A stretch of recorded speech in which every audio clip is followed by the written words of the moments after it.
Welcome to Inspire Saratoga, a show that highlights the people and stories that make our home a place of strength, inspiration, and success. I'm Michael Kurkowski, physical and mental performance coach and resident of Saratoga Springs.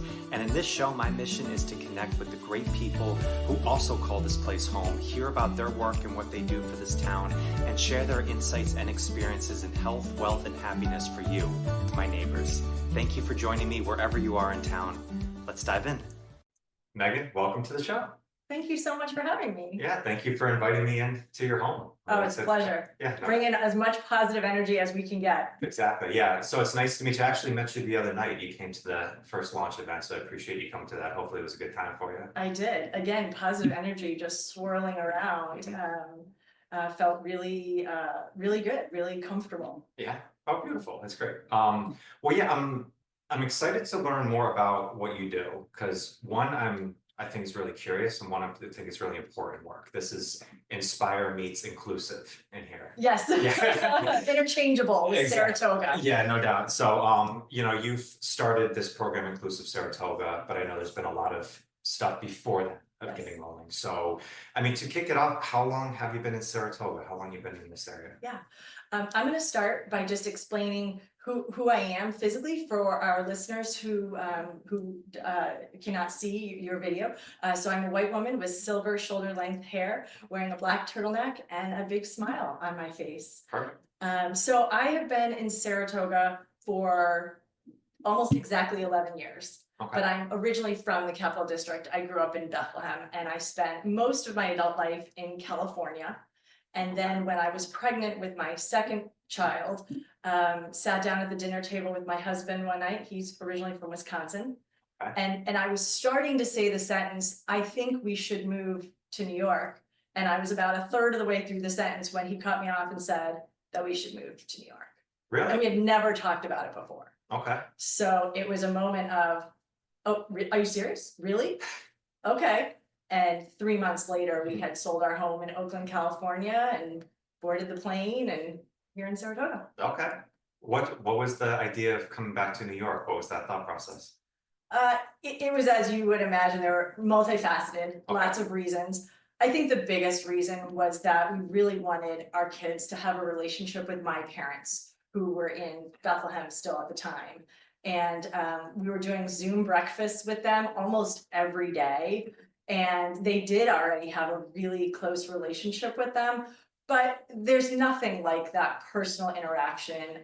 And there's a lot of research to suggest that multi-generational relationships are really a key component to health.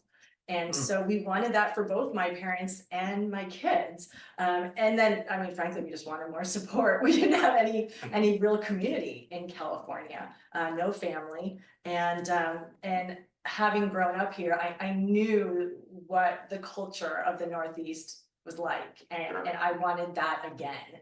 How is it different from the West Coast, the culture? Did you feel, what were the biggest, longest levers? I feel like California is so expensive that people have to work really, really hard to afford to live in California. Okay. And we really felt like had we stayed there, we both would have needed full-time 50, 60-hour week jobs just to be able to afford, kind of a basic middle income lifestyle. Okay.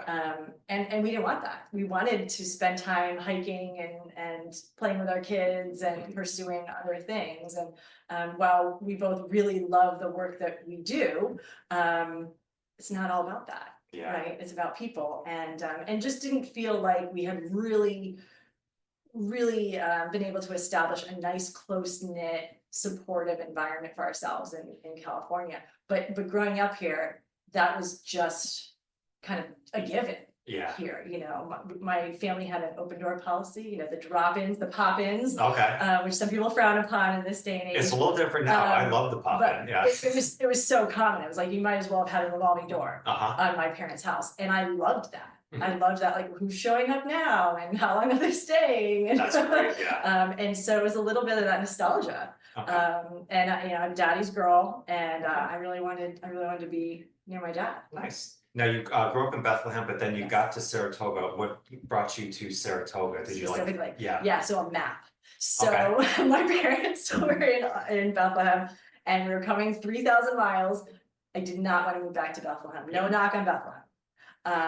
Go Eagles. But I didn't want to go back to my hometown, and I didn't like the idea of a suburb. So I was looking for something with its own kind of city life, culture, downtown, and literally drew, put a dot at my parents' house and drew a radius of 45 minutes. And said, what is within 45 minutes? Oh, wow, you really Saratoga. operationalized it, yeah.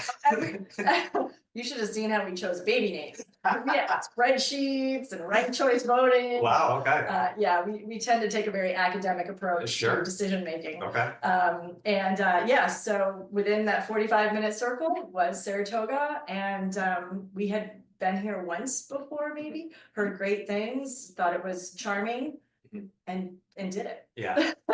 It is funny growing up in this area. I grew up in Niskuna, so, close to this area, but you don't know when you're growing up that there's like a specific cultural feel of the Northeast. I lived in Boston for a bit, but then when I moved to Florida, it was like that big culture shock of it. I was like, I miss that Northeast feel and that vibe. And some people from the West Coast have, kind of said the same thing. It's just a different flow of it, even though it's the same country. There's a much different flow in that Northeast. Yeah, I've always been a New Yorker, and I felt a little like a fish out of water in California.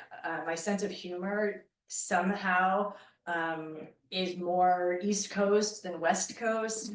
My sensibilities, I spent 20 years out there. You'd think I would have figured that out earlier, but yeah, when it came, when you have kids, when it comes time to kind of settle down and settle in as a family, you make different decisions sometimes. Okay, great. Yeah. Now, so you started Inclusive Saratoga. What were you doing before that? What was the work that you did? Because you spent a long career in another area. Yeah, I've had a 30-year career in marketing, specifically in social impact marketing. So the work that I'm doing with Inclusive Saratoga really dovetails very nicely. So I'm going to start a little bit at the beginning and try and talk really fast to get us to 2014 in a quick manner. So I went to undergrad in the Bronx. So I went from Bethlehem to the Bronx. Very naive, had no business being in the Bronx, but I loved looking outside of the iron gates of my college campus, which was Fordham, and getting involved in the community. So I started doing after-school tutoring and working in the disadvantaged communities within the Bronx. When I was a sophomore, I was competitively selected to represent our school to go to Guatemala to work with Habitat for Humanity. At that time, I was thinking I was going to Fordham. I had a direct line to advertising agencies in New York City. I was going to graduate and get a job at these big agencies, Chiat Day and Saatchi. But that trip to Guatemala when I was 18, and I was the first person in my family to ever leave the country, was a complete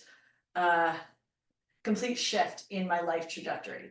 We can all, if we really think about our lives, we have moments or events that divert us, right? And that was a very, very, very definitive moment, experience for me of going to Guatemala. I came back, I went right to my advisor, I said, I can't do this. I can't go into advertising. And the reason is because in business school at Fordham, we studied Nestle baby formula. We studied this case. It's a common case study about how they marketed the formula in third world countries, and there was large infant mortality rates and created all sorts of health crisis, whatever. And I read the case study. Now everyone's affected by it. But when I was in Guatemala, I was carrying cinder blocks to build this house next to a woman who I'm embarrassed to say had one on her head while carrying a baby and another cinder block, and I'm struggling to get one up the hill. And she was telling me that she had lost her own child because of this Nestle case that I had read about in the classroom many times, many classes. And it like went from black and white to color. Right? My image of the world and my role in it shifted instantly. So I came back to campus and I said, I'm a business person. I'm clearly, I clearly have marketing acumen. How am I going to use this though? Because I can't do that. I can't do what I thought I was going to do with it. Right. So I ended up adding sociology as a double major. When I graduated college, I went to Los Angeles instead of New York City And I worked in the nonprofit sector. I worked with homeless, drug addicted, at-risk youth, gang members, really kind of saw some of the worst that our country has to offer, like really extreme environments. And I'm, 22, again, a young white girl from Bethlehem. It was really, really, really intense for me. So I ended up kind of checking out. I left. I went to Costa Rica and surfed and made surfboards for a year. Had a great time. But what it did for me, that pause, was it reminded me that I am not a pause person. I'm not good at pause. Okay. I need to be active. I need to be doing something. So I had gotten so callous, but I need to be involved in fixing something that I think there's an opportunity for us to do better at. Sure. So was that an immediate thought when you were in Costa Rica? It was, yeah. Mm-hmm. Yeah, I was there about a year, but like every 3 months I had this I gotta go back. I gotta go back. Hence the fact that while I was there, I wasn't just surfing, I was actually making surfboards too, because I had to do something. So I came back to the States, I went to Santa Cruz, California. And there I met a woman who told me about a graduate program in Brattleboro, Vermont, at World Learning Institute, the original institution that trained Peace Corps volunteers to go abroad. So I ended up moving to Vermont and getting a master's degree. At the time, there was no Masters of Sustainable Business, no green business, green jobs was not a thing at the time, corporate social responsibility, not really in the lexicon. And I created my own master's degree that is, it's technically intercultural, international management and communication. It's like terribly long. But the idea was that I was trying to figure out how to marry social justice and business. Okay. That was why I'm still trying to figure that out. Was there anything there that was already trying to work on that, or was there really such a complete separation of these two, did you see? Well, there were 100 students in my class, and I think I was the only one that ended up going in the corporate sector. It was really focused on nonprofit management and how to be more efficient from the nonprofit perspective. So it was a little I was a little, out of my lane there in a way, but I was able to research, and I worked with Ben and Jerry's and those kind of social enterprise businesses, and I learned a lot, and so my whole career has been in marketing, but it's always been in either working with a nonprofit in telling their story and bringing in revenue, or working with a for-profit trying to tap into positive practices. So on either side of the conversation, almost 11 years ago, my second daughter was born prematurely. She was born at 24 weeks and is diagnosed with cerebral palsy. It was an incredibly traumatic time for me. And I took some time to be a stay-at-home mom. But I've already told you I'm not good at being idle. Sure. Not that being a stay-at-home mom is idle. I don't want to offend anybody. Right. But I really crave the workforce. Sure. And so I said, the work I've been doing my whole life is meaningful, but it's intense, right? You're always thinking about addressing problems. That's heavy. So I decided. These are deep problems too. Like it's probably hard to not take that home with you too, especially if you're a little empathic. So. Yeah, exactly. And so, so I decided I need to work. I have, some great skills, but I need to do something fun. I can't. Okay. How do I do that, right? So I ended up cold calling the New York State Brewers Association. I had a real passion for craft beverages. Okay. And I'll tell you why in a second. And I pitched what I do, and that I wanted to do it for the craft beer industry. And 2 weeks later, that was my job. And I did that for 10 years. And the reason I loved working in the craft beer space is because I always see craft beer as a conduit to a conversation. People sit down and they have a beer and they talk to each other. Okay. And I always looked at breweries as houses of communication, places where people would come together and meet people and chill out with their friends. And so to me, it had nothing to do with the liquid. It had nothing to do about alcohol. It had everything to do with community. And that's why I wanted to be a part of it. And I love that. and so I spent 10 years in the craft beer industry, and here in New York State, that represented 25,000 full-time equivalent jobs. And so, yeah, in my mind, that was my cause piece to what I was doing. It was the jobs and the sense of community. So in my mind, even though some people look at my resume, they're like, what is this 10-year period where you're working in craft beer? How is that part of your story? But to me, it's a big piece of the story, again, because of the jobs that we are creating here in New York State, and because of that opportunity to create or play a role in creating places where people could gather. Yeah. Right. I feel so passionate about that. And so, you know, kind of fast forward to July of this 2024, so 6 months ago, I stepped down from my role at the NYSBA, and I took some time to really think about what are my skills, what are the needs, what do we experience, what do I want to do with my life? What do I do when I become a grown-up? Okay, right? exactly. We asked that question, not just in elementary school, but continue on and on. Okay. Yeah. And I'm not going to claim that I have figured it out, Sure. but this is the last thing I'm going to do. I'd call you on it probably because nobody does. Yeah. So I took some time. I met with people all over the world, and I kept coming back to community gathering. How can I play a role in that? And my family, you know, there's 4 of us, me, my husband, my 2 children, again, one of whom is disabled. Our whole lives revolve around my child with the disability. Anytime we go to a restaurant, we have to take her needs into consideration. Anytime we go to an event, our work-life balance, the car we drive, all of our decisions, our vacations. And so people with disabilities and their families and their circles are isolated. There are incredible services that are directly helping individuals with disabilities. We're really fortunate to have the resources we have, but my 2 daughters ski, they don't ski together. My one daughter skis at mountain, takes regular lessons. My other daughter takes adaptive ski lessons. Okay. I'm grateful they exist, but I would rather have her take ski lessons with other skiers, whether or not they have a disability. And so that is what Inclusive Saratoga is all about. Mm-hmm. We exist to create more spaces, events, opportunities for people with disabilities and people without disabilities to come together and to gather and to have conversations. Okay. Both literal and metaphorical conversations. Sure. Because that's how we all grow.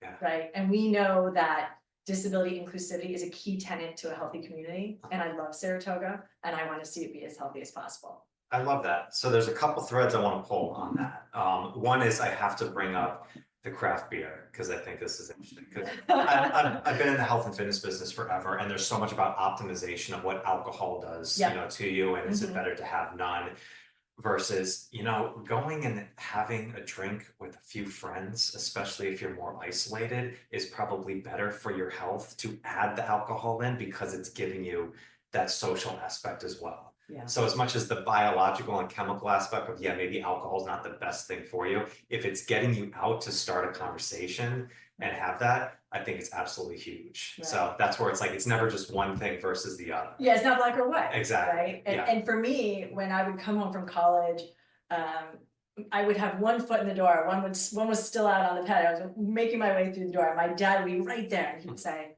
"What are you drinking?" And he was inviting me to sit and have a conversation with him. And those are some of my favorite memories of, you know, 17 to 22. I mean 21 to 25. Yeah, not Where I'd come home and my dad would say, what are you drinking? And he was not a craft beer person, but he always had some in the fridge for me because he knew that's what I wanted. And we would sit down and have a conversation over a beer. And how many young women are doing that with their dad? It was so important and so profound for me. And so that's what I look to recreate. Yeah. And that's why I was in the space. And now, fortunately, you know, there's so many incredible NA options out there. Yeah. So, you know, it's interesting because, I mean, obviously this is a very personal mission for you with your daughter, but it really seems like this has been your thought process well before your daughter was born. You mentioned community there numerous times and inclusivity. Where did that kind of come from? Do you think it stemmed a lot from, I mean, you're a very tight-knit family, or Yeah. has this always kind of been an idea in your mind of wanting to create more of like, as you said, social justice or like kind of social inclusivity? So my mom was a nonprofit executive director, Okay. and my dad was a business teacher. And so I had both of those influences. My father was a teacher at Scotia Glenville High School and retired after 40 years of teaching and coaching, and then went over to Bethlehem actually as a track coach there. So he is well ingrained in the community. Okay. At least a dozen people listening to this podcast had my dad as a teacher or a coach, Okay, yeah. and are going, oh my gosh, it's Mr. Connolly's daughter. He loved people and he loved talking to people.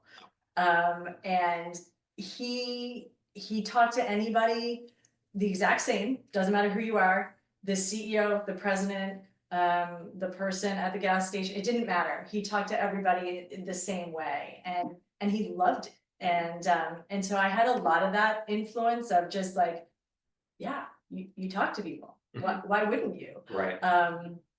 And the nonprofit kind of business, yes, clearly an influence from both my parents' career. When I was 18, I came home from Fordham for the weekend and I went to Spalding's tattoo parlor, which I think was on Lark Ave at the time. Oh yeah, okay. And I got a tattoo on my ankle. It's about the size of a quarter. And it is a peace dove with an olive branch. It is the symbol of social justice. Sure. And I got that right when I got back from Guatemala. And I look at it really as a reflection for me, as like a reminder that was true of 18-year-old Meghan, and it's still true today. I've had lots of iterations of it. My life has taken lots of different turns, but it's something that I kind of keep coming back to. Yeah. Is social justice. And I don't know exactly, was I born that way? Was it part of how I was raised, with my parents? Probably a little bit of Probably a both. combination. Yeah. That woman in Guatemala that told you about that, that's Mhm. interesting. Was that out of the blue? She said that, or was that kind of part of a conversation from there? How did that come about? Yeah, gosh, I can only assume that I was talking about it, Okay. I don't think it'd be part of her culture just to spill like, That would have been a crazy coincidence from like, Yeah, just researching this and then all of a sudden you meet She somebody and I from were Tibet. working side by side. It was just the two of us carrying cinder blocks up the hill.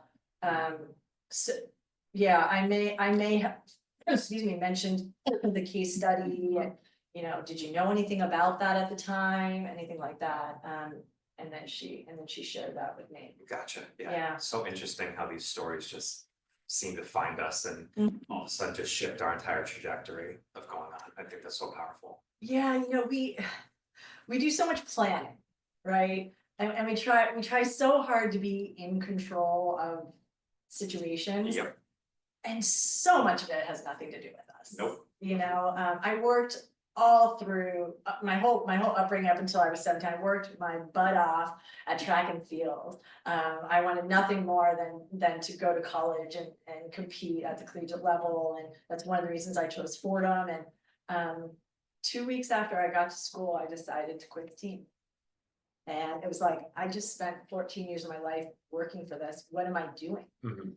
But it no longer felt like a fit once I left Bethlehem. Like once I saw the world, I was in the Bronx, there's so much color and so much activity and so much new stuff.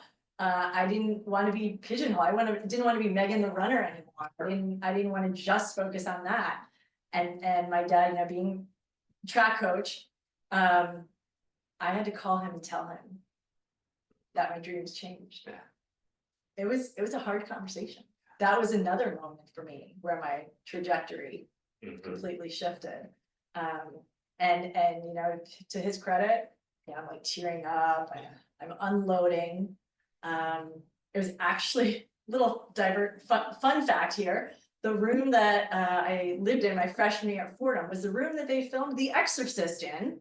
So Wow. They tell you that before you moved in, or did you find that, you know, out? Wow. So I'm standing in this room, I remember this, you know, standing there looking out the window of the exorcist room, calling my dad, and I said, Dad, I'm quitting the track team. And he goes, oh, really? I was like, there's too much opportunity. There's too much else. I don't know why, but there's too much else for me to do here. And he's like, I don't blame you. That's what college is. College is for that. Yeah. College is for exploring.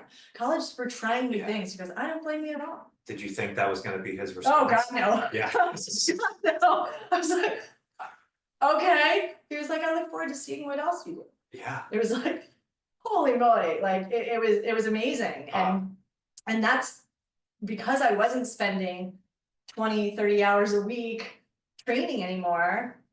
That's when I said, well, what am I gonna do with all this time? Exactly. That's when I started volunteering in the community. That's when I started doing after school tutoring, meeting people from the Bronx. Okay, all right, so it's really brought you all the way up now to everything that you're doing with Yeah. Inclusive Saratoga. So when did this officially start for you, and kind of what was the early stages of getting this going?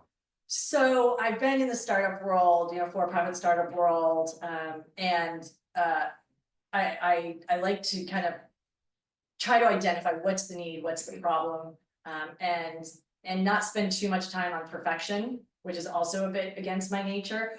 So like I gotta figure out something, and I gotta go fast and get to a point where we can fail and then reiterate and figure it out again. I want to get to market as quickly as possible. So I spent like basically July until the new year talking to people, and I've met awesome people from all over the country who told me what they're doing for disability inclusivity. And I was researching models and looking at models of business that had nothing to do with disability and analyzing whether or not it could apply to the problem I was trying to solve.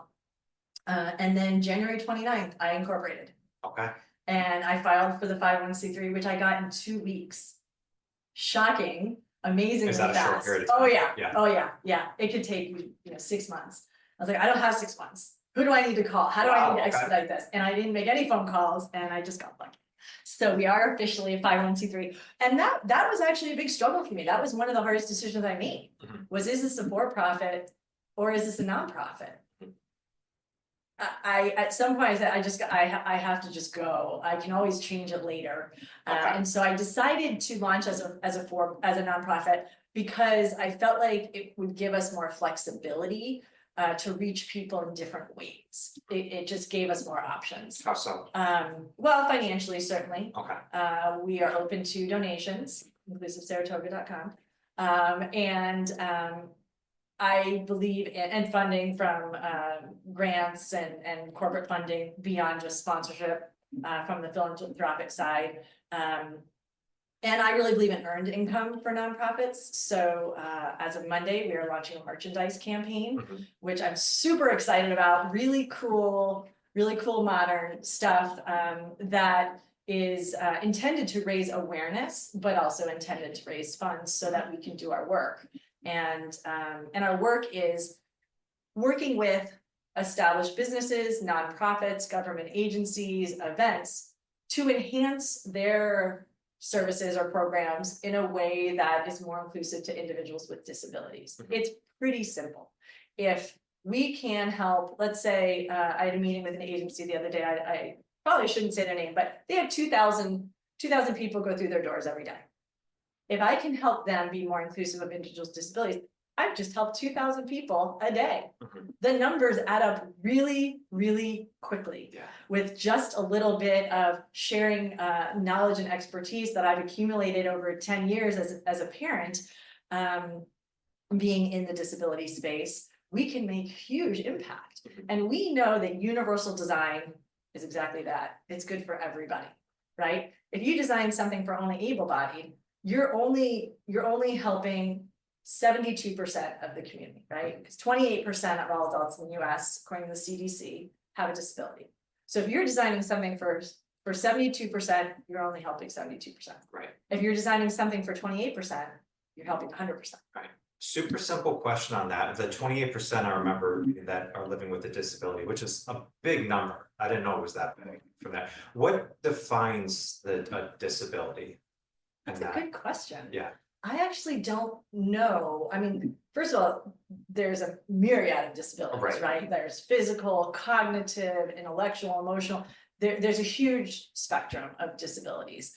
I believe that it's a formal diagnosis, Okay. right? Like a medical diagnosis would be considered in that 28% of having a disability. So that number doesn't include people who are aging and have mobility issues. Right? Gotcha. Or somebody with a temporary, mobility issue, they just broke their leg or something like that. It's a medical diagnosis. Gotcha. Okay. Yeah. How have businesses and people you've spoken to like responded to this so far? Has it been all positive? Has there been kind of push businesses? You never know. I mean, they're looking for their bottom line and kind of working from there. What's been the response and kind of the back and forth so far as you've gotten into this venture? Yeah. I'm not a real like woo person, as you probably guessed. I'm very analytical, research based, but I really feel like I'm being pulled. Yeah. I feel like there's a magnet, really like pulling me down this path, which feels amazing, of course. The opportunity to talk with you, right? That's part of the magnet. Did you feel that right away, or has that gotten stronger? I'm feeling it consistently every day. Every day there's something that happens that's like, oh, I've just made another couple strides forward. Sure. I call it relentless forward progress. Okay. It's a much different feeling than feeling pushed. Yes. Yeah. Yes, it's pulled. Yeah. And so all of my meetings have been positive, but I didn't know it. Okay. So I've had a couple meetings that I felt were a little off-putting, didn't go the way I wanted to. Felt like, okay, you know what, I can't worry about people on that end of the spectrum. I'm really looking at these people here in the middle. That's my audience, and the real outliers, which is a small percentage of our community. I can't try to convert. But it turns out that even when I thought the meeting wasn't going as well as I had hoped, they weren't quite feeling compelled around the issue of disability inclusivity. I find out later that I was heard. Okay. I found out later that I made an impact. Sure. And that has been surprising to me. Okay. And so now I'm learning to be less judgmental in the moment, and try to think, longer term. Yeah. It's hard. I mean, it's a big topic, Yeah. I mean, it's a big thing. So, I mean, I would assume like people don't know exactly how to respond sometimes in different ways. Yeah. And there's not a lot of people having this conversation. I was going to say, yeah. Right? Like, it's not like, oh, you're the 12th person this week who has sent me an email about disability inclusivity, Sure. right? It's like, oh, you're the only person in the last 5 years who has reached out to me about this. Yeah. So I was invited to speak at the New York State Brewers Association conference, Okay. which is of course near and dear to my heart, about disability inclusivity. I'll be speaking with breweries on the 21st of March. And then on the 25th of March, I was asked to speak at the New York State Restaurant Show, which is a huge show, thousands of people at Javits Center. And in both cases, they've never had anyone present on this topic. So 2025 is our year. Why do you think that is? I mean, there's a lot of people that are dealing with this, a lot of families with this. Like, why do you think this hasn't been as advocated, I guess? Well, again, there are organizations working tirelessly to provide direct service. And I'm grateful for those organizations. Our family benefits from that, but it's hard to do both. It's hard to do direct service and work outside of your organization with other businesses and organizations. And what's direct service again?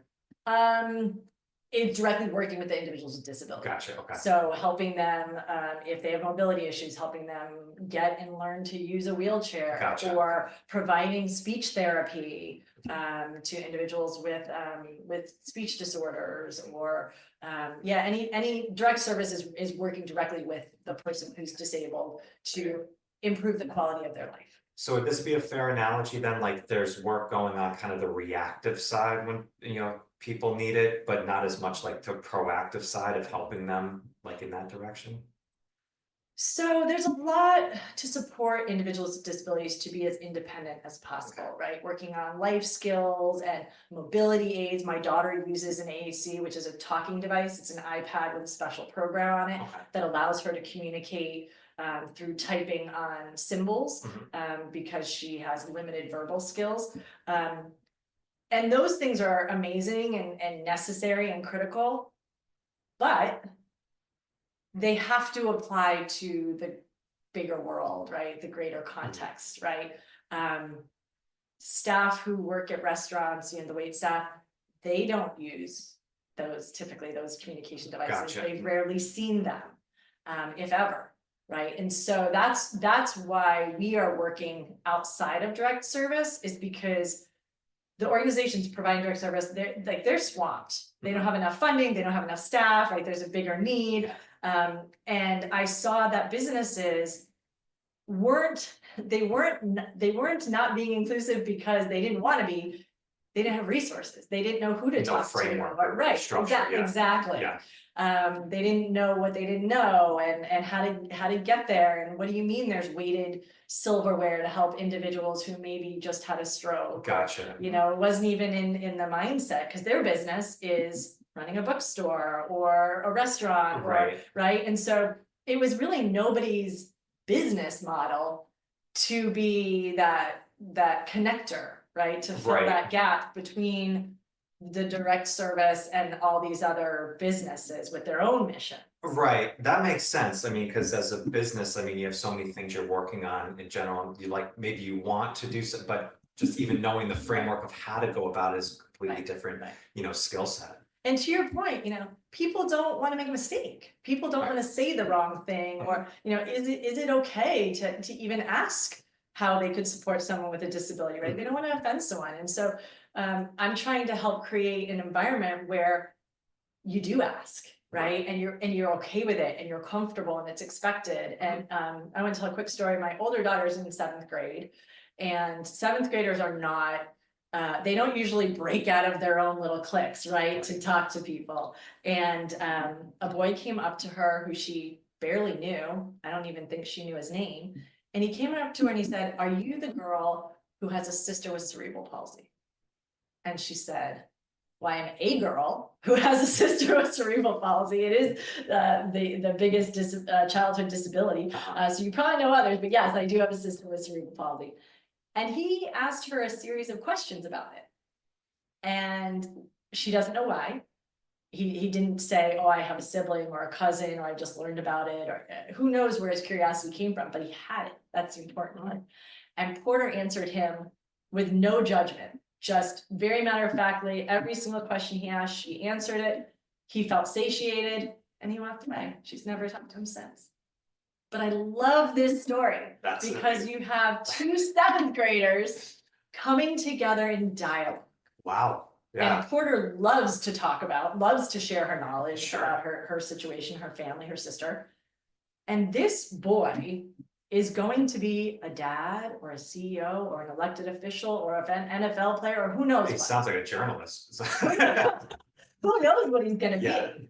But he's gonna do it. He's going forth with a nugget of information and knowledge and awareness that he sought out that none of his peers have, right? And so I love that. And I am trying to create situations where that happens more. Yeah. Where people feel comfortable asking questions. They feel comfortable looking at our family when we're eating and seeing our challenges. And that's how we all grow together, right? That's an amazing story. That really is. Yeah. So I mean, I'm fascinated by questions and asking it, obviously. I run 2 podcasts. So to hear something like that from a young kid that goes it seems like without really much of an agenda, just kind of curious. Or even context. Yeah. It wasn't like he had seen Porter and Tatum together. Yeah. So it really kind of came out of the blue. Wow. Okay. How's your approach to this? Has it changed or evolved, like in your thought process from when you first started this to now you've got boots on the ground and now you're gaining a lot of traction of it? Has your approach or kind of how you like your thought process of it changed or evolved at all? Has it evolved? I mean, yes, in that I'm constantly trying to do things better and reinvent and get to the sweet spot. I'm not patient. That is not is not a strong point of mine. And so while I absolutely embrace failure, I want to move on quickly. Sure. You know, it's interesting in your conversation with a couple of the other interviewees, I know with Leah and Diane, you talk about the journey and how important the journey is. I'm not a journey kind of girl. Yeah. If you gave me a crystal ball to look at my daughter's future, I would take it in a second. Really? I really would. Yeah, because I live every day in fear. I live every day in exhaustion. I live every day with armor strapped on me to do the best I can for her. And if I knew it was all going to be worth it, it'd be life changing. Right. But we have to do this based on faith and hope. I get it. Yeah.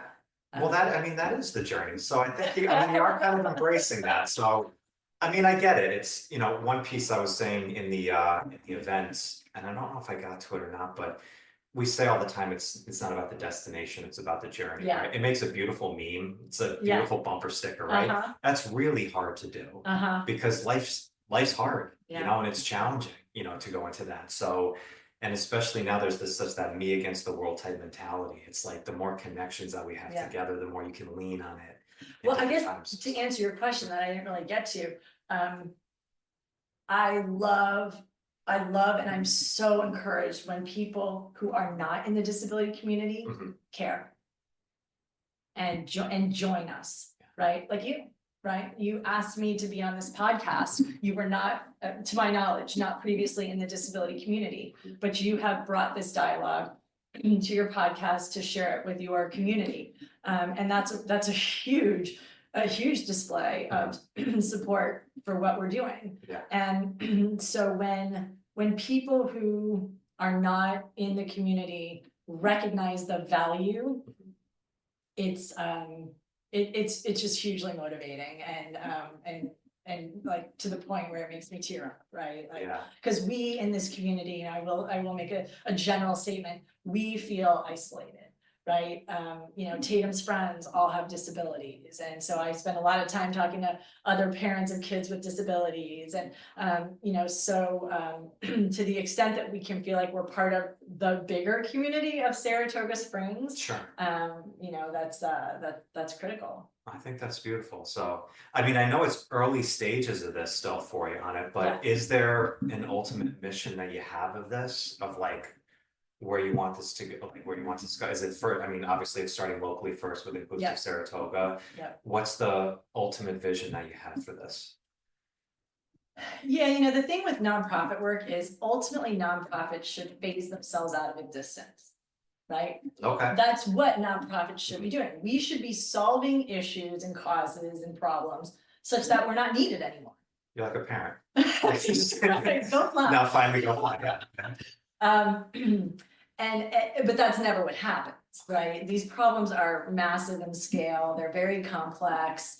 I would love to see more businesses, both nonprofit and for-profit. I would love to see them enhance their offering, their experience, their customer experience, so that people with any type of disability feel heard, seen, welcome, accepted, right?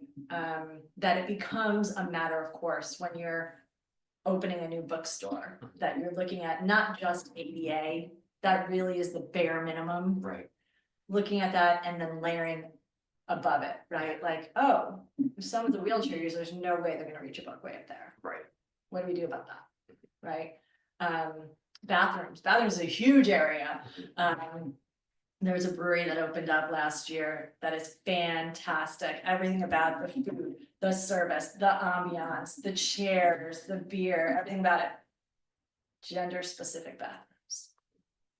That is one of the biggest areas for individuals in the disability community, because I can take my daughter to the women's bathroom, but my husband can't. And caretakers are not always the same gender as the Right. person they're helping. So, you know, it just bathrooms alone, Right. there's so much work to be done there. So, you know, so my vision is that more businesses, again, for-profit and nonprofit, kind of bake this in. I never would suggest that they should compromise their own brand. It's more like seasoning Right. on their brand, right? Of baking it into how they do things, so it becomes more second nature. And there's no perfect solutions, and there's no, you know, definitive expert in disabilities, again, because it's such a broad topic. But just, you know, looking at little pieces and trying to move things forward. I'm meeting this week, and they were asking me about parking. Which was great. No one had ever asked me about parking before. They're like, what do we do about how many accessible parking spots do we need? And it was great to be able to give an answer. So I don't know how long they've held that question for. Right. I was grateful they asked it of me. I had the answer for them. You know, so, and I obviously parking, I was like one dot, right? But they asked me about parking, and someone else asked about bathrooms, and somebody else asks about service animals, and you know, we're all growing up together. I love that. What I like about your approach is, I mean, this is a big topic that affects really a lot of people. And I think everybody in the macro wants to, I mean, this is something everybody wants to be in service for, but just having a framework of how to do that is kind of always the challenge. So actually you guys coming in and building this up so that, no, this is some steps that you can follow of how to think about this. Now, all of a sudden, it gives a little bit of some structure behind it from there. And I think everybody can be behind it. So the way that you set this up, you know, with, I mean, all your experience in marketing and stuff, now I think, I mean, this is just a beautiful thing to take off. Well, there's a real return on investment. I mean, yes, we'd like people to do it because it's the right thing, but that's not what motivates most people, right? Especially business leaders. There's bottom line aspects. There's ROI, right? 76% of individuals with disabilities, when asked about you know, their spending habits, said that if a business demonstrated in any way that they cared about accessibility, those people would patron that business. 76%, right? And so another study done by Accenture, I think in 2018, that found that companies that embrace disability inclusivity have a 30% higher net profit. You know, so like the numbers are there, and that 28% number that we keep going back to of adults with disabilities, that is just the adult. But again, in our family, that means 4 people, right? In another family, that means 6 people. Or, you know, you think of something like Mother's Day brunch, right? Like how many people go out for Mother's Day brunch? A lot. And we go with our family, right? But if this family doesn't choose this restaurant because it's not accessible, that's 6, 8, 10 people, right? It's not just the one person with a disability. That person's not going out alone. Right. No, it makes sense on all different fronts. So beautiful. Meghan, this has been awesome so far. I really love the work that you do. How I want to close this out, and I always like to jump into this, is just some rapid fire based questions. This has been kind of a very serious talk. It's going to start a little bit more goofy, and then kind of going from there. All right. Window or aisle seat? It depends how long the flight is. So not, no rapid fire for me. Well, if it's under 2 hours, I would choose the window seat. But if it's over 2 hours, I'm going to choose the aisle seat. Pop up and get out. Gotcha. So, beach or mountains? Mountains. Oh, for sure. You have a favorite mountain spot? Hands down, no. But I just recently learned the word dendrophile. Do you know this word? No. It's basically a lover of trees. It's somebody who gets energy from trees. And I'm definitely a dendrophile, so mountains for sure. Okay, all right. Early riser or night owl? I'll go early riser. Yeah. Is there a best hour of the day? No, no. There's no bad hour of the day either. Okay. All right. Mealtime's a little challenging, but. What's the best place to sit in a movie theater? I don't go to movie theaters because they're too loud. Okay. Concerts? You go to concerts? I do a lot of concerts. Love concerts. Space where I can move. Okay. Space where I can dance. Do you remember your first concert? It was the Kinks at SPAC. Okay. In 93. It was either that or the Beastie Boys at RPI. Oh, that's an amazing show I know, right there. I know, Oh, that's I know, beautiful. those are good answers. I'm really That's- proud. I know we're Yeah. doing rapid fire, No, it's but all I'm gonna good, yeah. break that for a Yeah. second. So working in the beer space, that question comes up a lot of what's your first Yeah. concert, you know, because music and beer hand in hand 100. kind of thing. And so it comes up, and a buddy of mine had like the best answer ever. Oh gosh, was it Johnny Cash? I think was his first concert. Like you hear a lot of really good Talk answers. about starting from the top. Yeah, you hear a lot of really good answers, and so like over the years, I'm like, my answer's not so good anymore. But now that I'm out of the beer space, I'm like, no, I have a good answer. I love it. These two words always Smith by the Kinks. That's I'm great. I'm a huge fan of SPAC. It's a great spot. Yeah, it's amazing. I really am. It's a huge asset in our community. I love it, yeah. What's the thing that you've recommended the most to friends? Maybe a book, movie, restaurant? Recommended the most. Gosh. I mean, I'm a big fan of Musan House. Okay. Yeah, I don't go out to eat a whole lot. So so when I do, I you know, I think it's different. I think it's unique. I just finished the Patti Smith biography called Just Kids. It's fantastic. Okay. It's really, really good. Really I'm good not going read. into that. Yeah. Okay. Really good read. Because it's so authentic. It feels very. First of all, it's well written. Yeah. And she talks a lot about the Beat generation, which was really inspiring to me during my college years. Sure. Reading a lot from the Beats, and then living in San Francisco and touring the bookstores where they hung out, Yeah. all their old stomping grounds, and so it's been a little bit of a thread for me as well. I love it. It's great. All right, who would be your Mount Rushmore dinner party? You have 4 people that you can invite, live or dead, anybody. Oh my gosh, so I knew you were gonna ask me this question. I knew this a month ago, and I thought about it for a month, and I still don't have an answer. But here's why I don't have an answer. Because I like talking to anyone.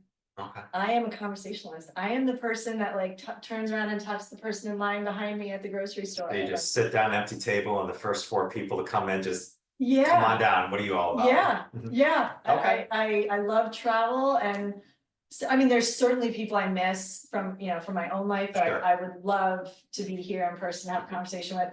There are people that I never had the chance to meet that I would absolutely love to have a conversation with or without a craft beer. But just in general, I just find everyone fascinating, and I believe people are good, Yeah. right? And that is again also at the core of what Inclusive Saratoga is. Yeah.